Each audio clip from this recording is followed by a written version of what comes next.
तो दोस्तों wrestling super धमाल में आपका स्वागत है। तो दोस्तों WWE से दी अंडरटेकर रिटायरमेंट ले चुके हैं। वो शायद अब कभी रिंग में दोबारा वापसी नहीं करेंगे।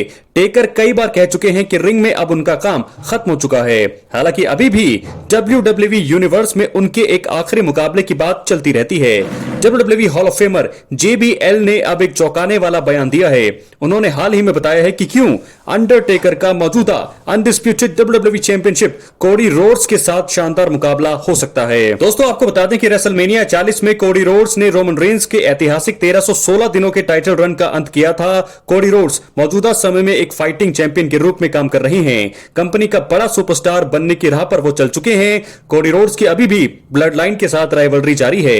कोडी रोड्स उस स्तर पर पहुंच चुके हैं जहां वो कुछ ड्रीम मुकाबले लड़कर कंपनी को एक अच्छा बिजनेस दे सकते हैं। लगातार उनकी फैन फॉलोइंग बढ़ती जा रही है। ट्रिपल एच ने भी उनके ऊपर भरोसा जता रखा है। स्पोर्ट्स कीड़ा रेसलिंग के यूट्यूब चैनल पर JBL और जेराल्ड ब्रिस्को ने WWE में द अंडरटेकर की संभावित वापसी पर चर्चा की। ब्रिस्को को लगता है कि रिटायरमेंट टूर के दौरान जॉन सीना का मुकाबला अगले साल अंडरटेकर के साथ हो सकता है, लेकिन JBL को यह आइडिया पसंद आया, लेकिन उन्होंने कोडी रोड्स का नाम भी लिया। जॉन ब्रैडशो लेफिल्ड यानी कि JBL ने कहा अंडरटेकर का मुकाबला कोडी रोड्स के साथ भी हो सकता है। मैं सिर्फ मैचअप की बात कर रहा हूं। इसके बारे में मुझे कोई पर्सनल जानकारी नहीं है। मैं सिर्फ अनुमान लगा रहा हूं। यह एक फैंटेसी बुकिंग है। कोडी रोड्स और अंडरटेकर के बीच मुकाबला उनके साइज के अंतर और द अमेरिकन नाइटमेयर के पिता के साथ डेडमैन के इतिहास के कारण काफी मायने रखता है। आपको बता दें रेसलमेनिया 40 नाइट 2 में रोमन रेंस ने अपनी undisputed WWE championship Cody Rhodes के खिलाफ डिफेंड की थी। मुकाबले में काफी बवाल मचा था। द रॉक को धराशायी करने के लिए अंडरटेकर ने भी शानदार एंट्री ली थी।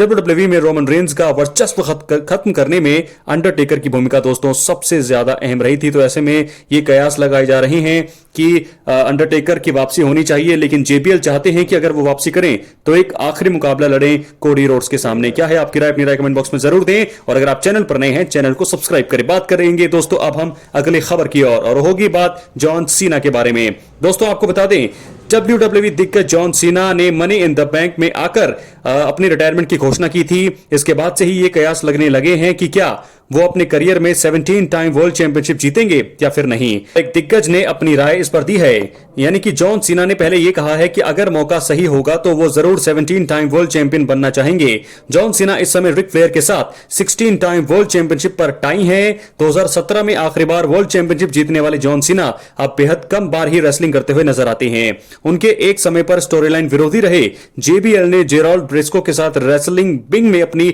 उपस्थिति दर्ज कराई। यहां पर हुए लाइव सवाल जवाब पर उनसे पूछा गया कि क्या जॉन सीना को यह रिकॉर्ड तोड़ना चाहिए। JBL ने इसका जवाब में कहा, मैं भी खुद 100%। जॉन सीना के पास रेसलिंग इतिहास में सबसे मुश्किल काम था। उन्होंने एटीट्यूड एरा में काम किया, जहां पर आप अपने पोस्ट को पटक सकते थे और बियर पी सकते थे। लड़कियां कभी बाहर आती थी और वो कुछ भी नहीं पहने होती थी। उन्होंने PG से G रेटेड एरा में काम किया है और उस दौर में चैंपियन रहना मुझे नहीं लगता कि बिजनेस में जॉन सीना के अलावा कोई और इसको कर सकता था। यह शानदार है जो उन्होंने किया है। मैं बिल्कुल चाहूंगा कि वो 17वीं बार चैंपियन बने। तो दोस्तों ऐसे में आपको बता दें कि जॉन सीना लगातार फैंस का मनोरंजन करते रहे हैं। अब वो टीवी पर कम नजर आते हैं। इसके पीछे का कारण यह है कि अब वो एक हॉलीवुड स्टार भी हैं। इसके बीच में भी वो WWE रिंग में मुकाबले लड़ते हैं। उनका आखिरी सिंगल्स मुकाबला क्राउन ज्यूल 2023 में आया था, जहां पर उनका मुकाबला सोलो सिकागो के खिलाफ हुआ था। इसमें जॉन सीना की हार बहुत बुरी हुई थी। आप देखना दिलचस्प रहेगा कि वो जब वापसी करते हैं तो क्या 17 टाइम चैंपियन बन पाएंगे या नहीं। अपनी राय कमेंट बॉक्स में जरूर दें। मिलते हैं अगली वीडियो में दोस्तों। बहुत बहुत धन्यवाद।